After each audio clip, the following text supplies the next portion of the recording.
सावन के पहले सोमवार की कथा सुनाते हैं, पावन कथा सुनाते हैं। भोलेनाथ के चमत्कार की गाथा गाते हैं, हम कथा सुनाते हैं। सावन के पहले सोमवार की कथा सुनाते हैं, पावन कथा सुनाते हैं। भोलेनाथ के चमत्कार की गाथा गाते हैं, हम कथा सुनाते हैं। जो कथा को सुने सुनाए भोले प्रसन्न हो जाए। जो कथा को सुने सुनाए भोले प्रसन्न हो जाए। प्रिय भक्तजनों, आज हम आपको सावन माह के प्रथम सोमवार की कथा सुनाएंगे। प्रिय भक्तों, मान्यता है कि इस कथा को सुनने से भोलेनाथ और माता पार्वती का आशीर्वाद प्राप्त होता है। सावन में सोमवार के व्रत रखने का विशेष महत्व बताया गया है, जिससे व्यक्ति की हर मनोकामना पूर्ण होती है। किंतु व्रत कथा को सुनने से ही व्रत का पूर्ण फल प्राप्त होता है। जो व्रत नहीं रख पाते उनके लिए भी ये कथा सुनना बड़ा ही कल्याणकारी माना गया है। तो आइए भक्तों, सुनते हैं। साढ़े वो दोनों चिंतित हो जाते हैं, पावन कथा सुनाते हैं। भोलेनाथ के चमत्कार की गाथा गाते हैं, हम कथा सुनाते हैं। जो कथा को सुने सुनाए भोले प्रसन्न हो जाए। जो कथा को सुने सुनाए भोले प्रसन्न हो जाए। प्रिय भक्तजनों, यद्यपि साहूकार के घर में धन दौलत की कोई कमी नहीं थी, किंतु विवाह के अनेकों वर्ष पश्चात भी उनको कोई संतान नहीं हुई थी। पुत्र प्राप्ति की कामना से साहूकार सोमवार के व्रत भी रखता था और पूरी श्रद्धा के साथ जाकर शिव मंदिर में भगवान शिव और माता पार्वती की आराधना करता था। जब साहूकार को भगवान भोलेनाथ और माता पार्वती की पूजा करते करते भी अनेकों वर्ष बीत गए, तो माता पार्वती साहूकार की पूजा से प्रसन्न हो गई।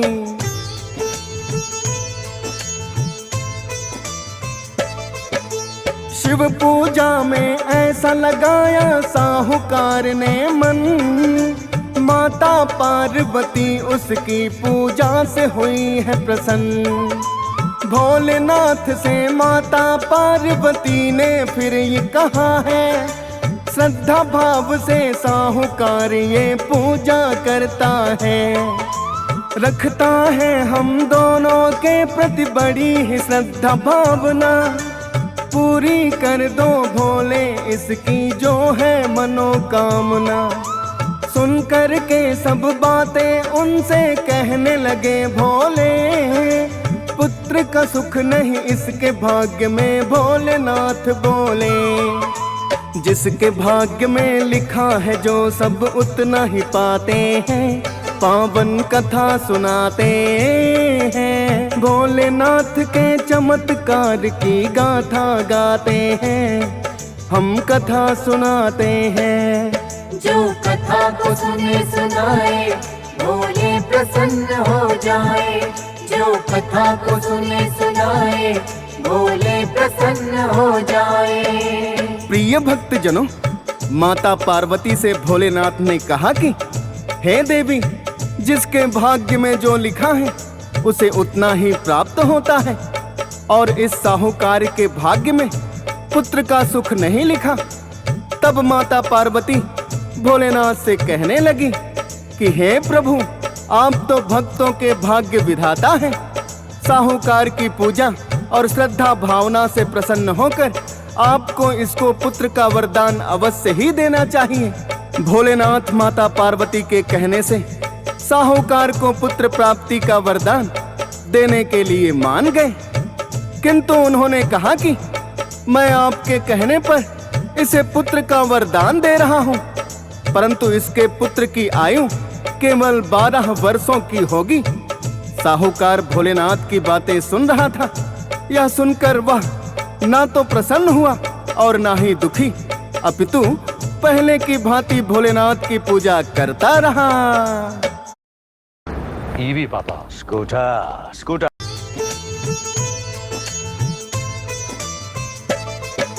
साहूकार ना खुश हुआ सुनकर, ना ही दुख है जताया। पूजा पाठ कर भोलेनाथ की घर में लौट के आया, और पत्नी को कहाँ मिल गया भोले का वरदान। कुछ ही दिनों में प्रिय हमें भी होगी कोई संतान। कृपा है भोलेनाथ की पुत्र जो हमको मिल जाए, पर चिंता की बात एक वो अल्पायु ही आए। साहूकार की पत्नी ये सुन कर के हुई बेचैन, सुख दुख दोनों मिले जुले हैं सोच के भीगे नैन। साहूकार अपनी पत्नी की धीर बंधाते हैं, पावन कथा सुनाते हैं। भोलेनाथ के चमत्कार की गाथा गाते हैं, हम कथा सुनाते हैं।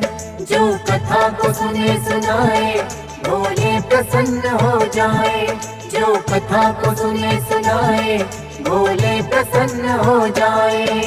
प्रिय भक्तजनों, साहूकार की पत्नी को पुत्र प्राप्ति के वरदान की खुशी के साथ साथ दुख भी हुआ कि उनका पुत्र अल्पायु होगा और केवल 12 वर्षों तक ही जीवित रहेगा।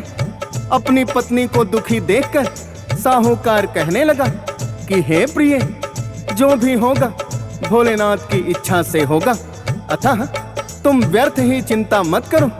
तुम्हें पुत्र प्राप्ति होगी तो लोग कम से कम तुम्हें बांझ तो नहीं कहेंगे। इस प्रकार साहूकार ने अनेकों प्रकार से अपनी पत्नी को समझाते हुए उसकी धीर बंधाई। प्रिय भक्तों, कुछ ही दिनों पश्चात उन्हें एक बड़ा ही सुंदर पुत्र हुआ।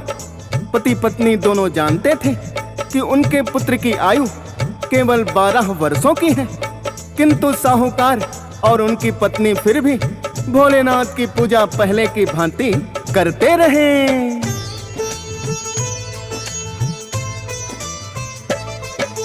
पुत्र प्राप्त उन्हें भोले के वरदान से हो गया है। जानते थे पति पत्नी पुत्र ये अल्पायु का है, किंतु उनकी भक्ति में कोई कमी नहीं कभी आई।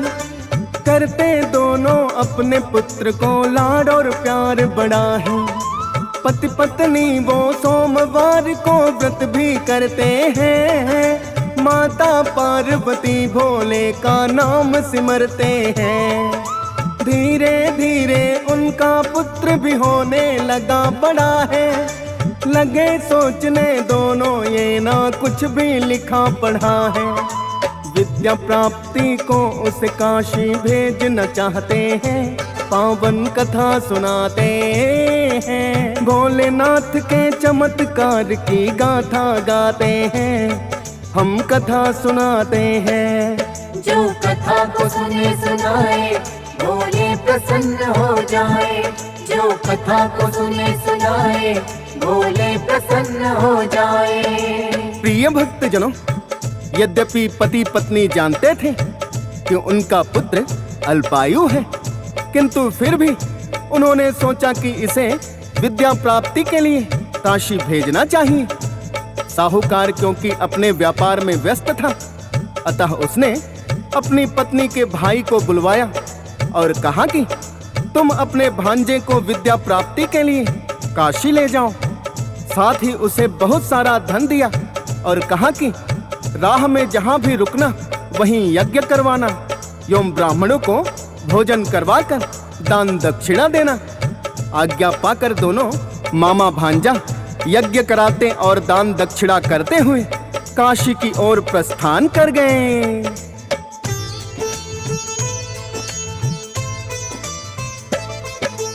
एक नगर में रुके थे दोनों मामा भांजा साथ। उसी नगर में राजा के घर आई थी बारात। नगर के राजा की कन्या का उस दिन ही था विवाह। वर पक्ष के राजा ने किंतु छल है बड़ा किया। उसका पुत्र तो जन्म से ही था एक आंख से काना। कन्या पक्ष अनभिज्ञ था, इससे ना सच को है जाना। राजकुमार के विवाह तक ये छुपा दी है सच्चाई, और उसके पिता के मन में एक युक्ति है आई।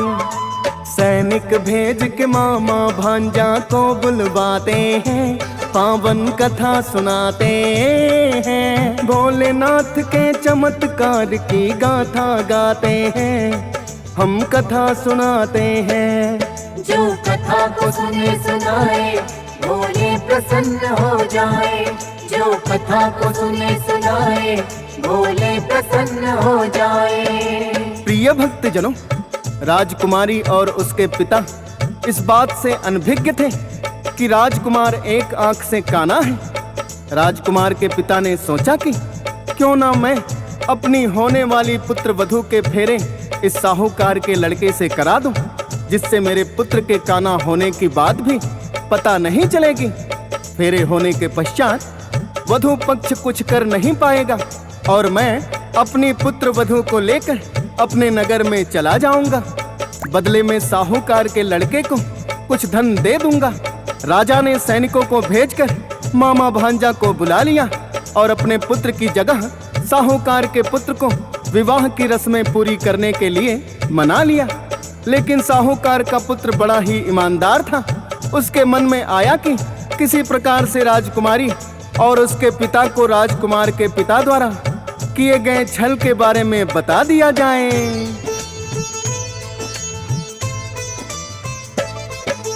साहूकार के पुत्र के मन में खटक रही थी बात, किंतु राजकुमारी से कैसे करता मुलाकात।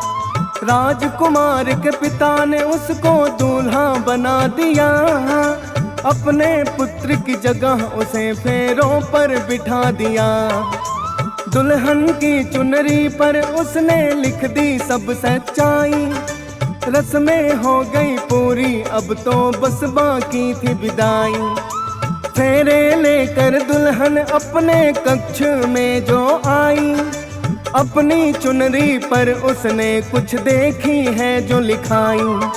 समझ गई वर पक्ष को धोखा करना चाहते हैं, पावन कथा सुनाते हैं। भोलेनाथ के चमत्कार की गाथा गाते हैं, हम कथा सुनाते हैं।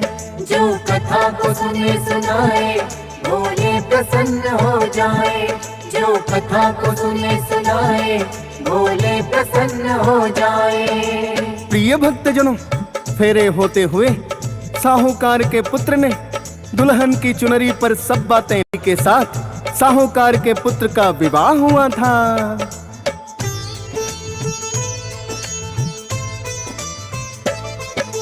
राजकुमारी अपने पति के सामने जो आई, खुशी के मारे राजकुमारी फूली नहीं समाई।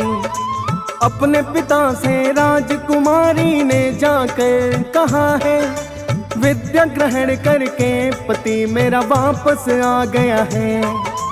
आपको अपना दिया हुआ अब वचन निभाना है, करो विदा तुम मुझे पिता ससुराल में जाना है। अपनी पुत्री की मानी है राजा ने भी बात, साहूकार के पुत्र के हाथ में दे दिया उसका हाथ।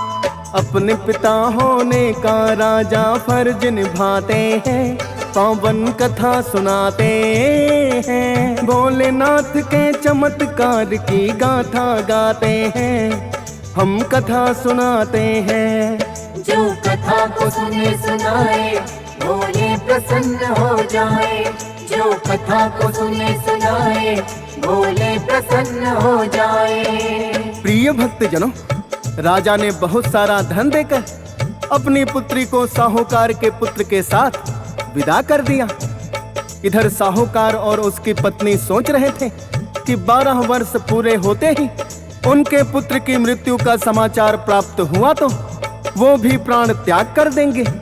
किंतु पति पत्नी दोनों ने भोलेनाथ की भक्ति करना नहीं छोड़ा था। तब साहूकार और उसकी पत्नी ने मामा और भांजे को जीवित देखा और देखा कि साथ में पुत्र वधू भी आई है, तो माता पिता बड़े ही प्रसन्न हुए। प्रिय भक्तजनों, ये सब चमत्कार साहूकार और उसकी पत्नी के सोमवार व्रत करने से ही हुआ।